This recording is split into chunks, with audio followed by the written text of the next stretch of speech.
ہیں سب سے پہلے تو ہمیں ذرا تھوڑا سا سمجھا دیجئے کہ یہ عدت کیا چیز ہے، اس کا ذکر کہاں پر ہے اور یہ کیوں ضروری ہے؟ اعوذ باللہ من الشیطان الرجیم، بسم اللہ الرحمن الرحیم۔ بلال بھائی، عدت کا تذکرہ بھی قرآن کریم میں موجود ہے۔ عدت کی مختلف قسمیں ہیں جو قرآن کریم نے ذکر فرمائی ہیں جی، ان میں سے ایک عدت طلاق ہے، ایک عدت وفات ہے، اس کی مختلف ٹائمنگ ہیں۔ جہاں تک عدت طلاق کا تعلق ہے تو وہ تو 3 طہر بھی کہا گیا کہ عورت سے مراد وہ 3 حیض، 3 حیض، مطلب 3 حیض جب عورت حیض دیکھے اور غسل کرے تو وہ اس کی عدت ہوگی۔ ٹھیک۔ ایک عدت ہے حاملہ عورت کی۔ ٹھیک۔ حاملہ عورت کا جب وضع حمل ہو جائے، خواہ طلاق کے جاری ہونے کے 1 منٹ بعد یا 9 مہینے بعد، جس وقت بچہ پیدا ہوگا اس وقت اس کی عدت ختم ہوگی۔ ٹھیک۔ اور جہاں تک تعلق ہے عدت وفات کا تو وہ 4 مہینے 10 دن قرآن کریم نے معین فرما دی ہے۔ ٹھیک۔ اور جیسا کہ آپ فرما رہے تھے مردوں کے لیے، اگرچہ مردوں کے لیے عدت نہیں ہے لیکن ایک صورت میں مردوں کے لیے بھی عدت ہے، وہ اس وقت جب کوئی مرد اپنی بیوی کو طلاق دیتا ہے اور پھر اس کی بہن سے یعنی سالی سے شادی کرنا چاہتا ہے، تو جب تک اس کی عدت ختم نہیں ہوگی اس وقت تک وہ اس سے شادی نہیں کر سکتا، کیونکہ عدت کے احکام میں جب تک عدت پوری نہ ہو جائے، اگر خدا نخواستہ دوران عدت مرد فوت بھی ہو جاتا ہے تو عورت جو ہے وہ اس کی وارث بھی ہے، اور اسی لیے کہا گیا کہ اس کو گھر سے نہ نکالا جائے۔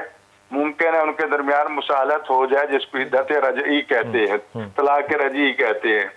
تو کیونکہ یہاں رجوع کا امکان واقعی ہوتا ہے تو اس لیے حکم دیا گیا کہ جب تک عدت پوری نہ ہو جائے اس وقت تک شوہر جو ہے وہ سالی سے نکاح نہ کرے، باقی تو کر سکتا ہے نا؟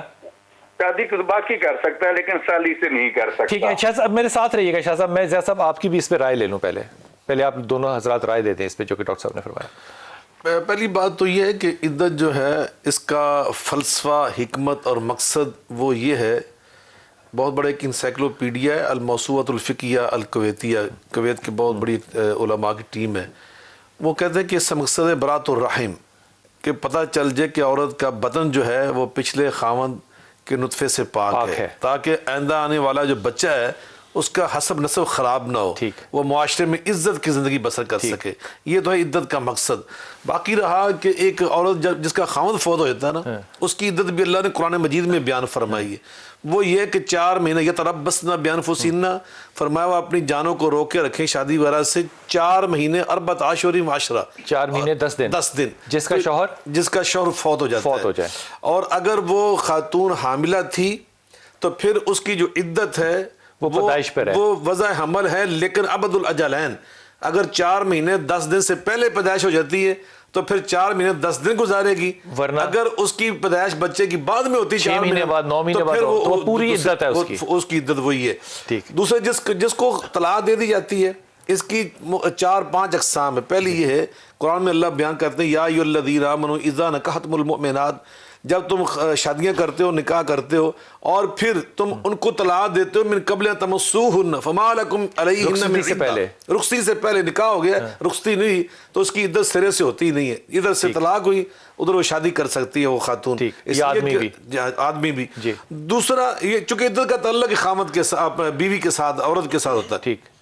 دوسرا ہے کہ اگر وہ حاملہ تھی تو پھر اس کی وضع جیسے ابھی علامہ صاحب فرما رہے تھے اولاۃ الاحمال اجلہن ان یضعن حملہن، جب تک وہ بچہ پیدا تو وضع حمل جو ہے چاہے وہ 1 گھنٹے کے بعد ہوگی۔ اچھا ڈاکٹر صاحب ایک سیکنڈ ذرا رکیے گا، فرض کیجئے کہ بچہ پیدا ہوا تو عدت ختم ہو گئی، اگر خدا نہ خواستہ بچہ کسی وجہ سے ابورٹ ہو جاتا ہے، گر جاتا ہے، پھر بھی عدت ختم ہو جاتی ہے؟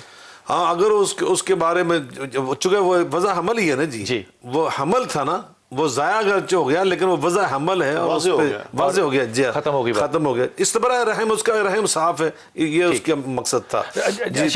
دو کوشچنز آپ سے۔ پہلی بات تو یہ کہ آپ نے فرمایا کہ انسائکلوپیڈیا کی جو ڈیفینیشن ہے کویتی علماء نے وہ یہ کی کہ جو اگلا آنے والا شخص اس کائنات میں اس عورت کے بطن سے ہوگا اس کا جو نسب ہے وہ پتہ چل جائے، یا پچھلا جو ہے اس کا نسب پتہ چل جائے. تو اب اس کے لیے تو سائنٹیفک طریقے، بلڈ ٹیسٹ کئی آ چکے ہیں، تو پھر اسی طریقے کو کیوں اڈاپٹ کر کے اس وقت کو کنزیوم کیا جائے؟ بسم اللہ الرحمن الرحیم. دیکھیں، سب سے پہلی بات یہ ہے کہ قرآن کریم میں 3 مقام کے اوپر سورہ بقرہ، سورہ احزاب اور سورہ طلاق میں یہ عدت کی جتنی اقسام نوعیتیں ہیں ان کو واضح کر دیا گیا. تو جو چیزیں ہمیں قرآن کریم کے اندر بالکل واضح طور پر ملتی ہیں، اللہ اور اس کے رسول کا جو حکم واضح ہے، تو جب وہ چیز بالکل واضح ہے تو ہمیں دوسری طرف جانے کی کوئی اتنی خاص ضرورت نہیں ہے. نمبر 1. نمبر 2 یہ ہے کہ آپشنل ہو سکتی ہے. میں اس طرف آ رہا ہوں. اس میں بعض یہ یعنی ہمارے ذاتی تجربات ہیں. یہ میرے ایک قریبی جاننے والے ہیں، الٹرا ساؤنڈ ہوا اور بالکل پریگننسی نزدیک تھی، تو 2-3 جوڑے خرید لیے گئے، لیکن جب وہ پریگننسی ہو گئی تو اس سے تھوڑا سا چیز الٹ ہو گئی. یعنی میں یہ سمجھتا ہوں کہ یہ جو چیزیں ہیں اس کے اوپر... یہ بات نہیں سمجھ میں آئی، کیا مطلب تھا؟ یہ بات نہیں سمجھ میں آئی کیا؟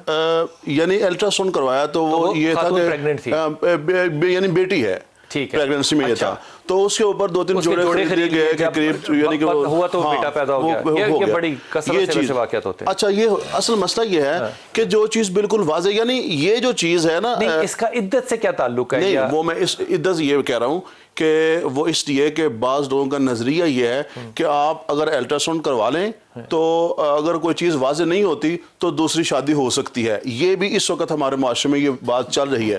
تو اس کے اوپر میں کہہ رہا ہوں کہ اگر شریعت بلڈ ٹیسٹ ہو، جی کچھ بھی، یعنی جتنی بھی سر اس کی جتنی بھی صورتیں نوعیتیں آپ کر لیں، بات یہ ہے کہ جس چیز میں اللہ تعالیٰ کا حکم بالکل واضح ہے، ہمیں اس پہ سیروج میں آپ کی بات سمجھ گیا. اس پہ جو اعتراض ہوگا نا خاص طور پہ نوجوان نسل کا، وہ کہیں گے کہ کیا پھر دین اسلام جو ہے وہ سائنس کے خلاف ہے؟ نہیں، وہ سائنسی ترجیحات کو نہیں لیتا. دیکھیں وہ ایسا نہیں ہے.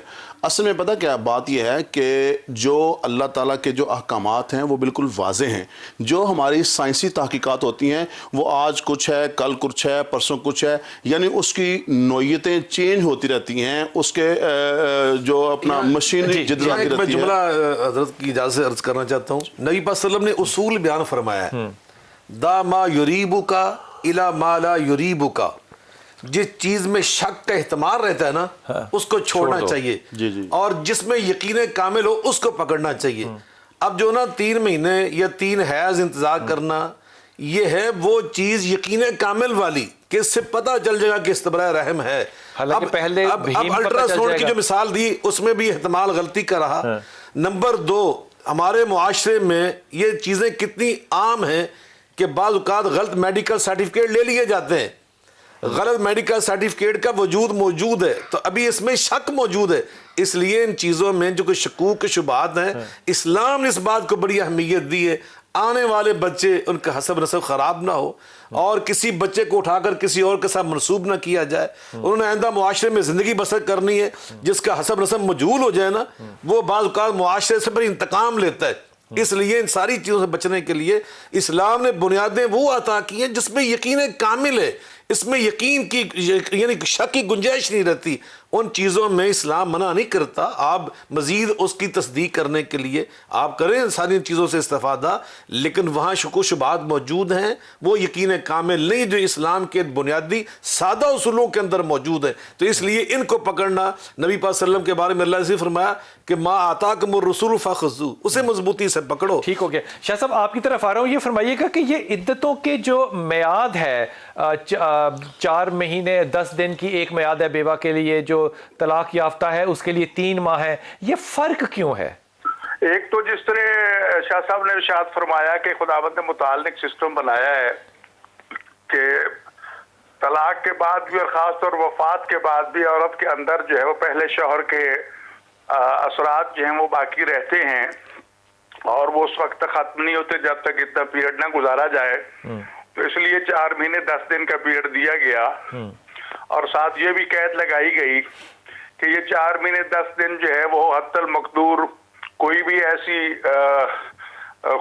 کیا نام ہے اپنے آپ کو سجانے سنوارنے کا لباس پہنے اور گھر سے سوائے انتہائی مجبوری کے باہر نہ جائے تو اس قسم کی قیود و شرائط اس پہ لگائی گئی ہیں. اگر خدا نخواستہ بیمار ہو جاتی ہے یا انتہائی مجبور ہے کہ سوائے اس کو کوئی کھانے پینے کا کوئی راستہ ہی نہیں ہے, خود ہی اسے کرنا ہے سب کچھ, تو ایسی اضطراری کیفیات میں تو تھوڑی بہت اجازت دی گئی ہے, لیکن وہ بھی اتنی اجازت ہے کہ جائے اور جب کام مکمل ہو جائے فوراً واپس گھر لوٹے.